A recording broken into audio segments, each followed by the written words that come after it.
बड्डेचा सगळ्यात सुंदर पार्ट तर या चिमुकल्यांची गिफ्टनेच झाला. त्याच्या आधी ना बड्डेची सुरुवात मस्त अशी देवपूजेनेच केली. सकाळी पहिली म्हटलं देवपूजा करून घ्यावी, तसं तर मला कधी वेळ नाही भेटत जास्तीचा देवपूजा करायला, पण आज म्हटलं करून घ्यावी कारण बड्डे पण आहे म्हणूनच म्हटलं करून घ्यावी. त्यानंतर मग रेडी झाले ऑफिसला जायला. आता ऑफिसला काय साधी सिंपलच रेडी झाले होते.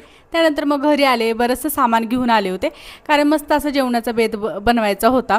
मग घरीच सगळं बनवलं होतं, पनीर वगैरे, दाल तडका हे सगळं बनवलं होतं आणि त्यातच या कपलची एंट्री झाली.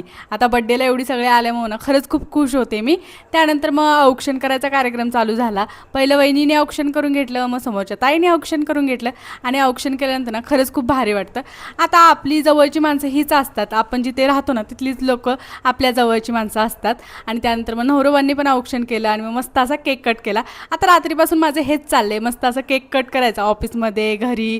त्यानंतर बड्डे स्टार्ट होताना हेच सगळं चालू आहे माझं. आणि बड्डे इतका भारी ह्या वर्षीचा होईल ना हे मला माहीतच नव्हतं. त्यानंतर नवरोबांनी पण गिफ्ट दिली, ह्या छोट्याने पण गिफ्ट दिलं आणि मग मस्त असं जेवण करायला घेतलं. आता जेवणाला काय बेत होता हे तर तुम्हाला दाखवलंच. मस्त असं जेवण करून आजचा बड्डेचा दिवस घालवला. चला बाय, भेटू पुढच्या ब्लॉगमध्ये.